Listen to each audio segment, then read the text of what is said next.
The first 9 signs, or plagues, in Egypt are divided into 3 consecutive cycles by the introduction of the warnings to Pharaoh. The first sign of each cycle is introduced by the Lord telling Moses to present himself to Pharaoh in the morning.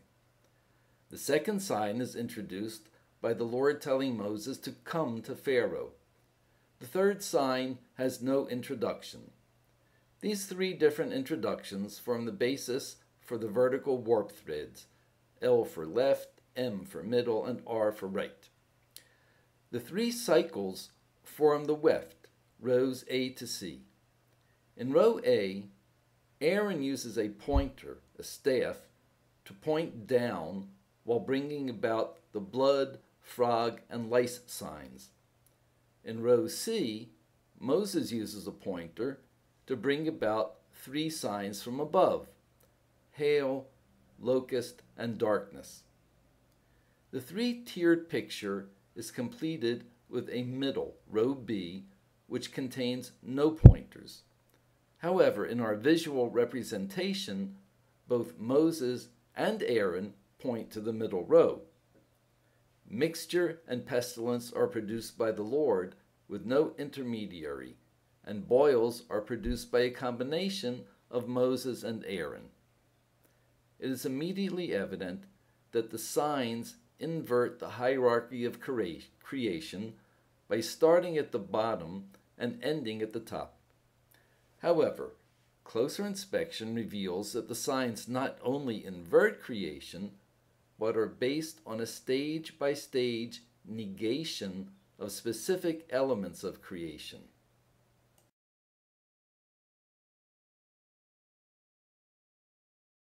We will see multiple parallels between the creation and the signs in Egypt in columns R and L.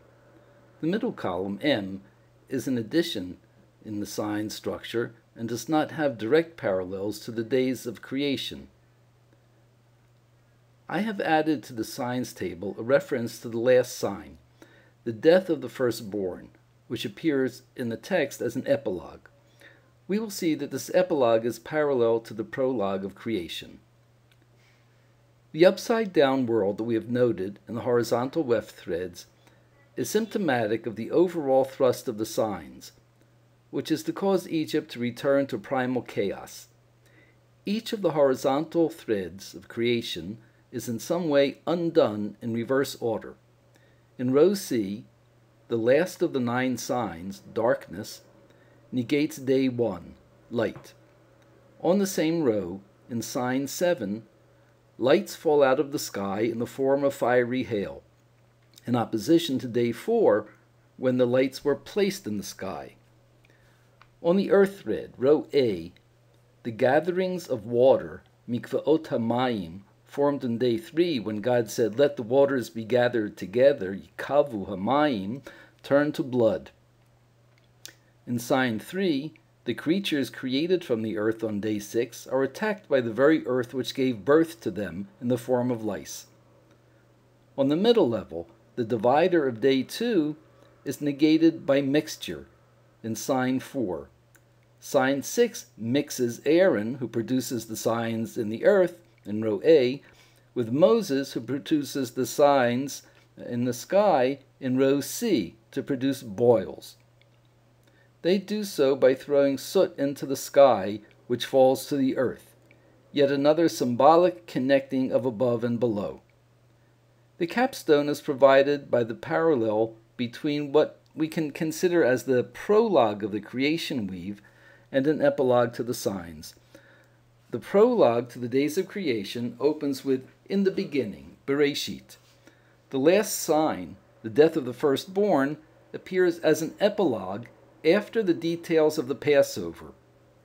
The Hebrew for firstborn, Bekorot, is virtually interchangeable with Reshit, as in Reshit Ono in Deuteronomy, which is also the first word of the Torah. We could actually read the opening of Genesis as, "God created by means of the firstling." So the death of the beginnings, the firstborn, negates the prologue of creation. Now we will look more closely at the warp, the vertical principles of the decreation.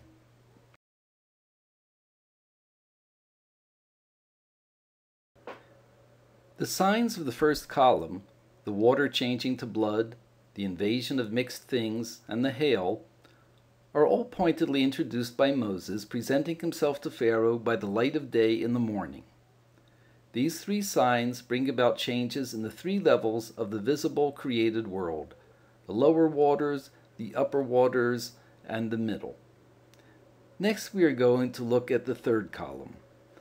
The signs in this column were produced without any warning to Pharaoh. The most obvious difference between the signs of the first column and lice, boils, and darkness, the third column, is visibility. Lice are virtually invisible. Boils have no visible cause, and darkness is the negation of visibility. These three signs directly affect individuals, as opposed to the cataclysmic changes in nature brought about in the first three signs. Even darkness, which might appear to be an objective change, is reported in terms of individual blindness. People did not see one another. It is possible to make a case for calling the ninth sign depression rather than darkness. The verb used to bring it about, vayamosh, literally means was made palpable. The palpable darkness prevented individuals from interacting. People did not see one another. It was so bad that for 3 days they could not get up from under themselves. This sounds to me like a description of mass clinical depression. It was not from darkening of the sun, for there was light amongst the Israelites. We can sharpen the comparison between the first column and the third by examining the order within each column. We have already noted that the first column reproduces a picture drawn from the first days of creation, in which the primal world consists of 3 levels, the upper and lower waters and the divider between them. This is the objective world clearly seen by the light of day.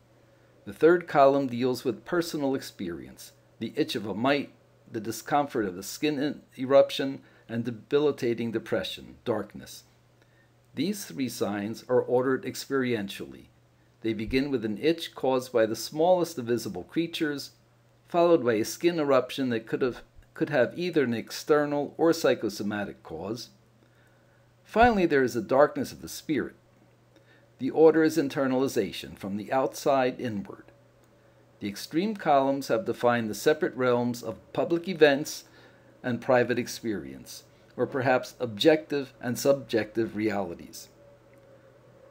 The public realm of the first column meets the private realm of the third column in the central column, M.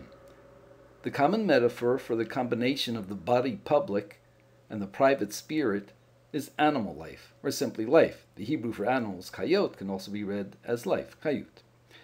The central column is made up of frogs, livestock, and locust. It seethes and swarms with life and death. From the lower world of the first row rise up hordes of frogs, which wind up in pots and ovens. From the upper world of the third row come down swarms of locusts, which also enter homes. In the middle are masses of domesticated flocks and herds, animals at home with people. The meeting between the private realm and the public has been symbolized by the interaction between people and nature. Our analysis of the warp and weft of the decreation weave reinforces much of what we observed in the creation weave. The weft, the horizontal threads of both structures, draws a picture, as the weft of a weave is supposed to. In both cases, the picture is of 3-tiered space. The vertical warp threads are more subtle, as the fine, colorless threads of the warp should be. They are virtually invisible without very close inspection, but when finally deciphered, the vertical principles of both structures lead us to similar dyads, one and many in creation, private and public in decreation. We have now seen that the decreation weave is designed to match the creation weave structurally and contains parallel content. Both weaves contain warp and weft, which embed within them information which is not easily accessible without being aware of the nonlinear structure of the literary unit. Again, we have seen that the context of an individual knot in the weave is defined by the intersection of 2 independent planning lines, the warp and the weft. We will now see the same phenomenon in the Decalogue.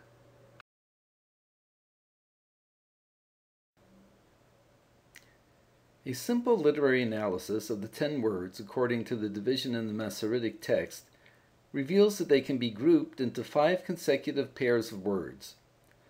The first pair has a common subject, the Lord your God. The 5th pair has a common injunction, you shall not covet. The second pair contains the only 2 positive commandments in the Decalogue, observing the Sabbath and honoring parents. They also have common term, days, indicating that they both deal with time. They also have reasons connected with God. The third pair focuses on the physical human being while defining the limits of human life, conception and death. We are then left with 2 words that prohibit forms of dishonesty. There is a flow from pair to pair that leads from God and His name in pair 1 to coveting, an expression of human subjectivity in pair 5. The intermediate pairs demonstrate that there is a graduated passage from the most encompassing of all possible subjects, God, to the most limited, a private human emotion. Pair 2 is firmly linked to God because it contains references to Him in the reasons it presents for observing the Sabbath and honoring parents. Unlike pair 1, however, the subject of pair 2 is not God or His name, but rather the manner in which He affects His creatures through the medium of time. God does not appear in pair 3, which focuses on human life. There may be an implied link to the time theme of pair 2, because pair 3 encompasses the human lifespan from propagation to death. Pair 2 deals with time on a divine scale, from the creation to some uncharted future in the promised land. In any case, the disappearance of God in pair 3 places it after pair 2 in the hierarchy. Pair 4, dealing only with property and reputation, is lower in the hierarchy than 3, which deals with life itself. Finally, pair 5 has no real identifiable content that transcends pure subjectivity. So like the creation weave and the signs in Egypt, the weft is also hierarchical.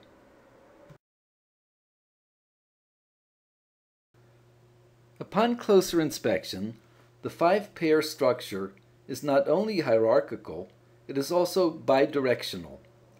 The extremities of the 5-pair structure point to 2 unique spiritual entities, pair 1, God, and pair 5, the subjective individual, the I.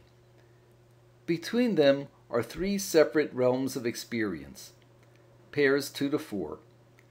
Pair 2 is closer to the divine and describes actions that are a function of divine will. Pair 4 is closer to the self and describes actions that are functions of human willfulness. The middle pair, 3, thus represents the meeting point of God and the self. This view reinforces our original observation that pair 3 indicates human life from conception to death. The physical existence of the person combines actions that are determined by the free will with processes such as aging, which are beyond human control. We will end the presentation with this interesting view of the Decalogue. I will leave you to apply for yourselves the principles of biblical warp threads in order to see the distinction between the 2 tablets of stone. In this, our 3rd example, we have seen for a 3rd time that there is a way to read biblical literary units as nonlinear compositions, which contain information that is not obtainable from the linear reading.